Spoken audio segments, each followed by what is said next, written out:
My favorite game. Legend of Zelda Majoras.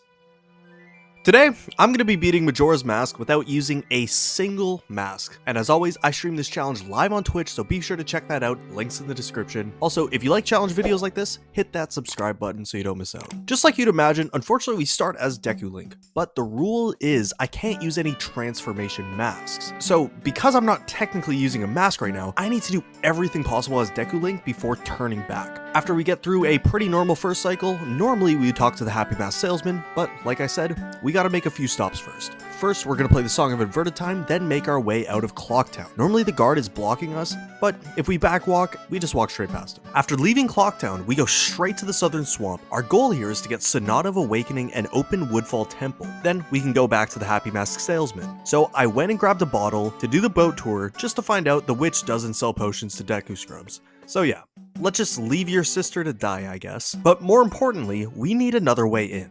Unfortunately, there's this big Octorok blocking our path in. But on the flip side, fortunately for us, there's a smaller Octorok that is going to help us boost in. If we drown in water as the Octorok shoots a rock at us, then side hop into the rock, letting it hit us while we bounce on the water, it'll shoot us back with enough momentum to get past the big Octorok. Now we're in Deku Palace. In a casual playthrough, we would have the bottle to get water, then use a seed to make a plant to hover us over. A whole lot of steps, but sadly for us, we don't have a bottle, so that doesn't work. Instead, we have to do this insanely tight clip to get us inside of the wall and onto the door frame with the sole intention of getting the Deku Scrub to shoot at us. Once he starts shooting, we make our way over here and try to time one of the shots so the nut hits us and recoils us onto the half wall. And about an hour and a half messing around with it, I finally got it. What the f***?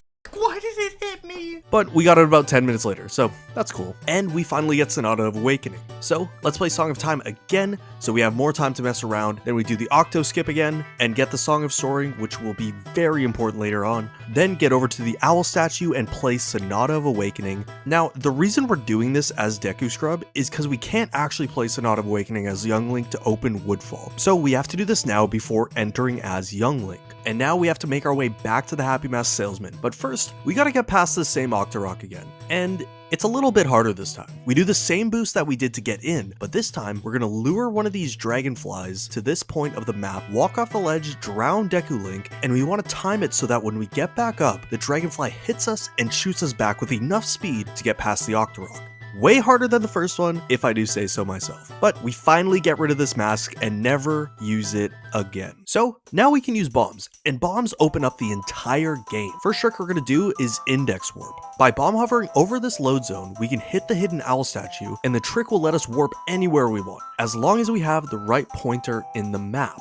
For instance, if we want to go to Mountain Village, we need to hover over Deku Palace on the map to get us there. And the reason we're going to Mountain Village is so that we can go to Goron Village, which will also allow us to soar to Stone Tower Temple. But first we gotta finish Woodfall. So of course once we're here, we can't use the Deku Flower to get across, so we have to do a series of bomb hovers and mega flips to get into Woodfall Temple. Now that we're in here, we do more and more bomb hovers to make our way around, all that just to get to this room and fight the mini boss to get the bow. After that, we fight this mini boss to get the boss key. I was kind of worried for a second because normally you'll use the Deku Flower to hit the turtle, but luckily bombs work too. After getting the boss key, it's pretty casual up until the boss door room, where once again, we do more bomb hovers. We enter the boss room, and finally we can kill our first boss, Odolwa. Next stop in our maskless adventure is Snowhead Temple. Normally, you'd have to go to Goron Village, talk to a crying baby, get the first half of the lullaby, then get the other half, and put the invisible Goron to sleep just so you can walk all the way up. But we can't do any of that without the Goron mask. So I did a trick called Snowhead Hess. Hess is a hyper extended super slide combined with ISG, because ISG will prevent us from falling off. The Hess will allow us to go fast enough to make it up the mountain while also dodging these snowballs. And yes, it is about as hard as it sounds. Now that we're in, we clip past this block because we can't push it as regular Link. Then we do a bomb hover to skip some parts of the dungeon, fight the wizard, and get the fire arrows. Then unfortunately I ran out of bombs, so I had to refill at the bottom. And the rest was just doing bomb hovers and mega flips to get across these gaps normally Goron Link would. And with the last bomb, we do a recoil flip into the door and just blow straight past it. And with arrows, we are able to shoot down Goat. And now, just for a little bit of controversy, as a quality of life decision, I chose to use the blast mask. The main point of this challenge is to avoid using transformation masks, and the blast mask is just so I don't have to refill bombs, and also so I can make a lot of mistakes, because I wanted to do every hard strat in this challenge, and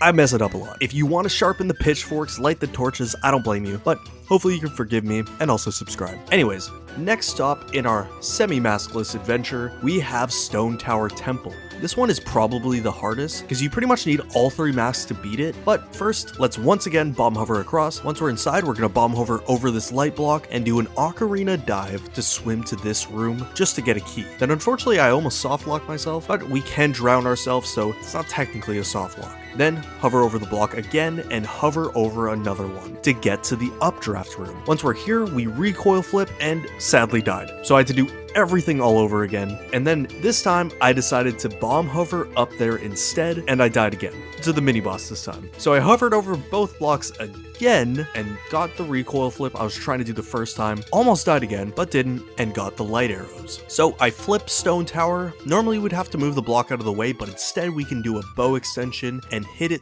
through the ground. Once we're in, we speedrun completely through this part, starting with a fairly precise recoil flip, then jump slashing onto this ledge, doing a mega flip under this part, which we have to frame perfectly stop ourselves. Then a few mega flips later, we are into the boss fight. As for Twin Mold, we don't have Giant's Masks, so we snipe Twin Mold straight out of the air and beat our last boss. Yes, unfortunately our last. Why can't we do Great Bay Temple? Well, to get inside, we have to wake up the turtle, and unfortunately, we can't do that without the Zora mask. So that's the end, right? We can't beat Majora's Mask without using masks. Well, not exactly. There is this trick using stale reference manipulation that allows us to warp to the moon.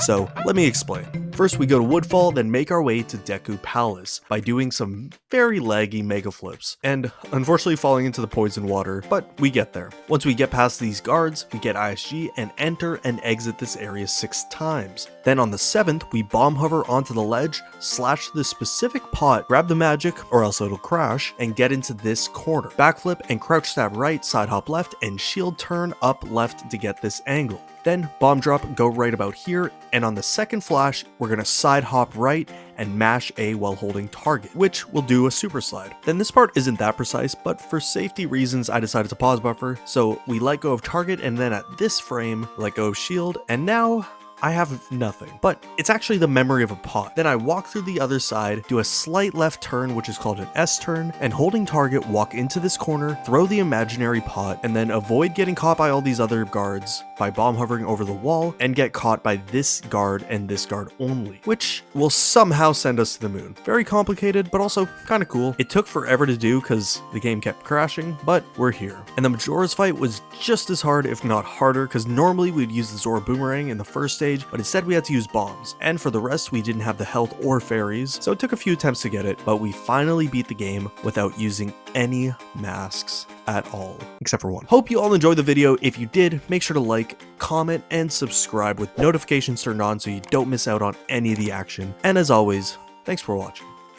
See ya.